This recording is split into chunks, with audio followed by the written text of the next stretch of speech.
Sahabat Suara Tepian, saya beruntung berjumpa dengan Bapak Lintong Manurung, seorang birokrat yang pernah bergelut di Kementerian Perindustrian. Dia juga aktivis. Saya dengar begini ya, Mang Manurung, akhir-akhir ini jadi polemik impor garam. Apa yang membuat jadi polemik sebenarnya? Baik. Sebelum kita bicara mengenai masalah polemik ini, saya kira perlu dulu kita dudukkan persoalan ya. Kenapa ada masalah garam? Pertama-tama, memang berdasarkan kebutuhan kita, banyak orang yang tidak tahu bahwa sebagian besar industri manufakturung kita, terutama yang terkait dengan industri makanan, industri kimia, dan industri farmasi itu menggunakan bahan baku garam. Bahan baku garam yang belum bisa diproduksi di dalam negeri karena memiliki spesifikasi dan kualitas tertentu. Iya. Dengan demikian, maka kebutuhan garam ini karena belum bisa disediakan oleh ladang garam kita, itu harus kita impor. Sedangkan satu lagi kita mempunyai tanggung jawab terhadap garam yang dihasilkan oleh petani-petani garam.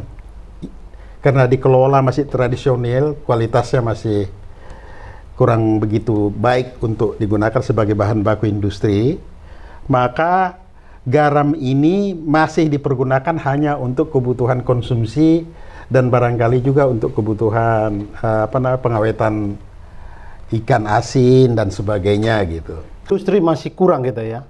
Garam belum bisa, praktisnya belum bisa, masih sedikit sekali kita yang bisa mampu menghasilkan produk yang memenuhi kualitas. Apalagi kalau bicara harga impor dengan harga dalam negeri untuk kualitas ini sangat jauh beda sekali gitu. Itu yang membuat kendala ini. Karena impor ini juga kan banyak disorot banyak orang begitu. Tentu harus dijelaskan juga impor ini kan jalan keluar. Harusnya masyarakat dicerahkan begitu. Jadi memang itu tugas pemerintah untuk memberikan informasi pencerahan yang tepat kepada pemerintah supaya jangan ada miskomunikasi, apalagi salah pengertian ya, gagal paham ya mengenai masalah kondisi industri garam ini. Nah, bicara mengenai masalah kemelut industri garam yang ini sekarang yang lagi hangatnya ini adalah kasus tahun 2018. Ya, tahun 2018, di mana saat itu ada perbedaan konflik antara Kementerian Kelautan dan Perikanan yang membina industri garam rakyat dengan Kementerian Perindustrian yang membina industri garam yang membutuhkan garam industri tadi yang diimpor. Persoalan ini bicara mengenai masalah jumlah kebutuhan garam di dalam negeri. Ya, karena perindustrian tentu akan berpikir dia harus menyediakan kebutuhan garam yang memang betul-betul dibutuhkan oleh industri. Tentu ini kan kebijakan harus dari atas ya. Betul. Dalam hal ini Presiden. Saya kira Presiden juga sudah ikut terlibat untuk menyelesaikan masalah garam industri begitu ya. Nah, ini menurut kami juga demikian. Jadi pertama-tama waktu itu kalau tidak salah sudah disepakati ya oleh pemerintah melalui rapat koordinasi terbatas yang dipimpin oleh Wakil Presiden bahwa data kebutuhan garam industri ya itu 3,7 juta sudah disepakati, dan oleh Apindo juga itu sudah dijelaskan ke masyarakat kebutuhan 3,7 juta itu. Apindo itu Asosiasi Pengusaha Indonesia khusus industri garam. Enggak, seluruh Indonesia. Jadi sudah, karena garam ini bukan hanya, jadi dia digunakan juga untuk makanan minuman, dia digunakan juga untuk tekstil, dia digunakan juga untuk klorokaliplen dan sebagainya, banyak yang menggunakan. Mereka butuhnya sedikit sebetulnya, nggak banyak. Ya, hanya 7 juta untuk sekian banyak. Coba ya, bayangkan ya, profil industri pengguna garam ini. Profil industri pengguna garam meliputi industri klor-alkali plant, farmasi dan kosmetik, aneka pangan, tekstil, pakan ternak, dan sebagainya. Kebutuhan garam itu dulu ditaksir 3,7 juta ton. Penyerapan tenaga kerja di sektor ini ada 3,4 juta orang. Sumbangan terhadap produk domestik bruto itu 1.200 triliun. Hampir mencapai 20% dari PDB sektor industri pengolahan. Ekspornya 71,7 miliar US dollar. Kita bisa bayangkan nggak kekurangan industri garam yang mereka butuhkan, akibatnya kan terhadap output perusahaan ini. Produksi kita akan turun, ekspor kita akan turun, tenaga kerja kita. Ini tanggung jawab pemerintah, terutama Kementerian Perindustrian. Dia harus berjuang untuk menyediakan kebutuhan bahan baku untuk industri ini. Apakah kita memang belum mampu mengelola industri garam begitu? Untuk industri ya, garam industri gitu. Secara teknis nggak ada masalah. Karena apa? Jangankan garam, ya, jangankan garam. Apa namanya? Elektronik, ya, bahkan pesawat terbang apa segala macam yang teknologinya sedemikian canggih sudah bisa kita bikin. Tapi kalau bicara mengenai sektor industri kan bukan hanya masalah kualitas, tetapi masalah delivery, masalah kualitas. Ya karena ini kan bicara skala besar. Skala besar ya. Jadi industri garam kita kelemahannya pertama dikelola secara tradisional, dan kedua juga rata-rata pemilik daripada petani garam ini kan pengusaha kecil. Rata-rata maksimum yang mereka miliki lahannya hanya 2 hektar. Dan itu untuk konsumsi rumah tangga ya, bukan? Iya, bukan industri. Dan mereka tidak mungkin, agak sulit untuk meningkatkan kualitas karena memang kapasitasnya rendah kan. Berbeda dengan pengusaha garam di luar negeri, katakan seperti Australia. Itu setiap orang pemilik lahan itu punya lahan itu bukannya ratusan hektar, ribuan hektar. Coba bayangkan ribuan hektar melawan pengusaha yang 2 hektar. Di samping itu mereka punya iklim yang lebih kondusif dari kita. Kenapa? Mereka itu waktu mereka untuk bekerja itu lebih tinggi. Artinya musim kemaraunya panjang. Musim mempengaruhi dan kualitas kerja mereka juga mempengaruhi. Kandungan air laut juga mempengaruhi terhadap hasil garam yang dihasilkan. Kalau penjelasan Pak Manurung tadi, bahkan kebijakan Presiden juga mendukung bagaimana industri tidak kekurangan garam untuk bahan bakunya begitu.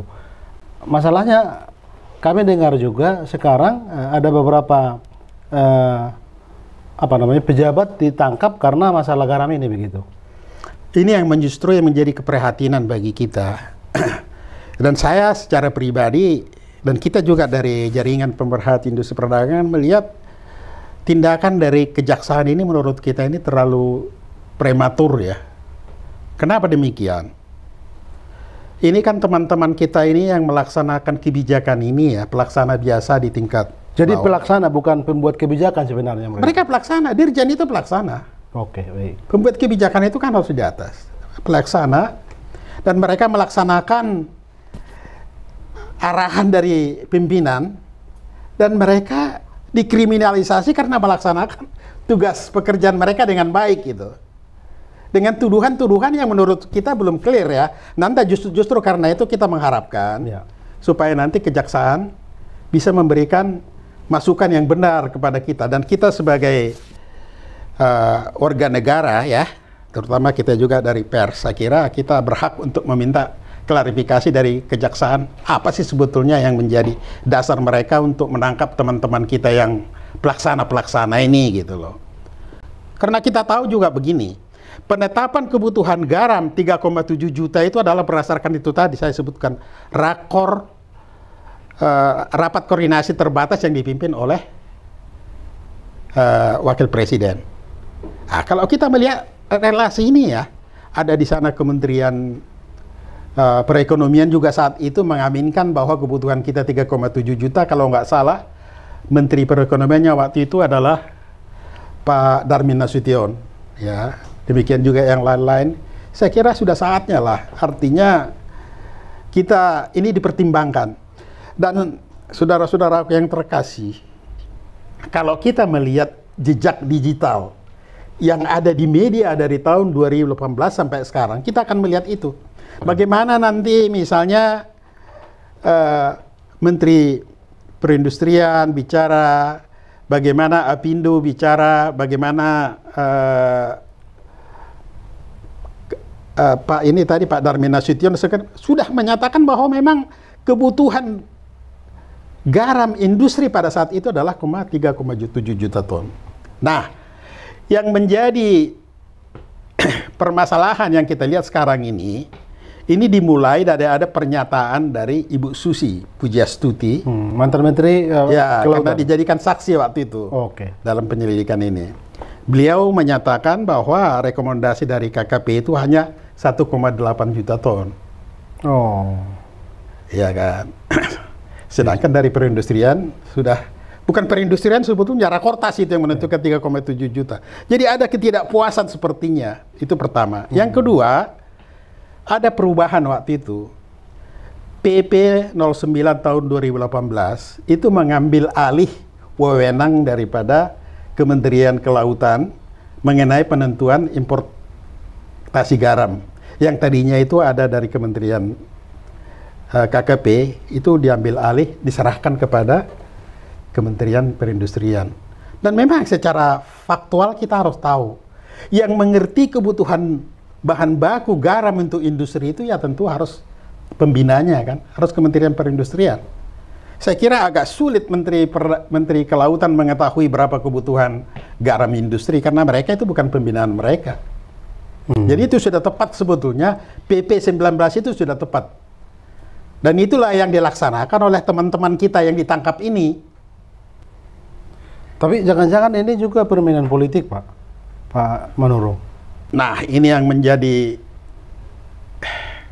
gambaran juga dari teman-teman, dan di media juga saya kira banyak juga yang udah menyasar ya, bahwa seakan-akan di sini ada menteri-menteri yang terlibat, dan mungkin juga ada arahnya calon presiden juga diarahkan supaya ikut juga terlibat di dalam kasus ini gitu. Ini yang menurut saya sangat menyakitkan gitu loh. Seharusnya ya, dalam hal ini kami menghimbau presiden kan yang menjadi penanggung jawab daripada kejaksaan ya, karena presidenlah yang mengangkat memberhentikan Kejaksaan Agung, dan Kejaksaan Agung bertanggung jawab presiden harus turun tangan lah untuk menyelesaikan persoalan ini agar selesai dengan cepat.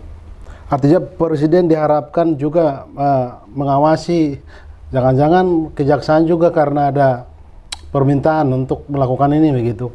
Itu tidak mustahil kalau menurut dugaan kita. Jadi bisa saja ya. Iya, namanya menduga-duga kan bisa aja kan, itu hak setiap orang kan. Menduga-duga ada titipan-titipan tertentu, dan ini harus diklarifikasi. Saya hanya melihat jangan sampai teman-teman kita yang bekerja dengan jujur, bekerja profesional ini dikriminalisasi bukan karena kesalahan mereka gitu. Mereka hanya pelaksana tugas. Iya. Dari kebijakan. Atau jangan-jangan mereka juga salah melakukan tugas atau menerapkan kebijakan itu. Di mana? Alokasi tadi, alokasi dari kebutuhan garam industri kan sudah disepakati 3,7 juta. Iya.